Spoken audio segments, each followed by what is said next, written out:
Dans une déclaration rendue publique, le 9 janvier 2023, la coordination des mouvements, associations et sympathisants de l'imam Mahmoud Dicko, CMA, dirigée par Youssouf Daba Diawara, demande au président de la transition, colonel Assimi Goïta, de renoncer à l'élaboration d'une nouvelle constitution. Les partisans de l'imam Dicko estiment qu'aucune disposition du droit positif ne donne compétence au président de la transition pour prendre l'initiative de l'élaboration d'une nouvelle constitution et de la faire aboutir par voie de référendum. Nous considérons que ce n'est pas une nouvelle constitution qui peut aider le Mali à sortir de la crise multidimensionnelle qu'il connaît depuis de nombreuses années, souligne la CMA dans sa déclaration. Dans cette déclaration, la CMA indique que depuis quelque temps, le président de la transition a engagé des actions en vue de l'élaboration d'une nouvelle constitution. La coordination des mouvements, associations et sympathisants de l'imam Mahmoud Dicko,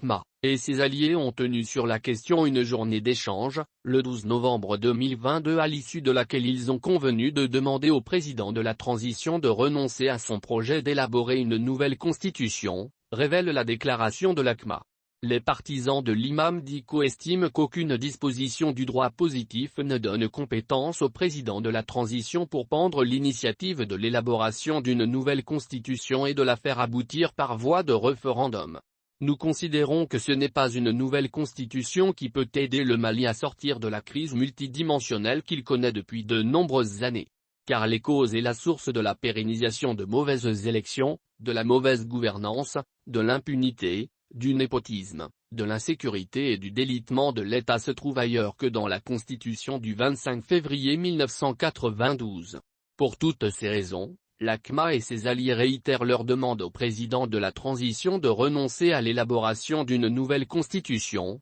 précise la déclaration de la CMA. Par la même occasion, la CMA informe l'opinion publique nationale et internationale qu'elle ne prendra pas part à la rencontre du jeudi 12 janvier 2023 initiée par le ministre de l'Administration territoriale dans la perspective de l'organisation d'un référendum sur le projet de nouvelle constitution. Bien avant la CMA, l'alliance politique Jiji-Yakura, présidée par l'ancien ministre Ousseini Amionguindo, informait également l'opinion nationale et internationale, à travers un communiqué, de sa non-participation à la rencontre du jeudi 12 janvier 2023 initiée par le ministre de l'Administration territoriale et de la décentralisation. Pour rappel, Jiji-Yakura avait demandé dans son communiqué du 22 décembre 2022 au gouvernement de la transition le retrait et l'abandon du projet de la nouvelle constitution.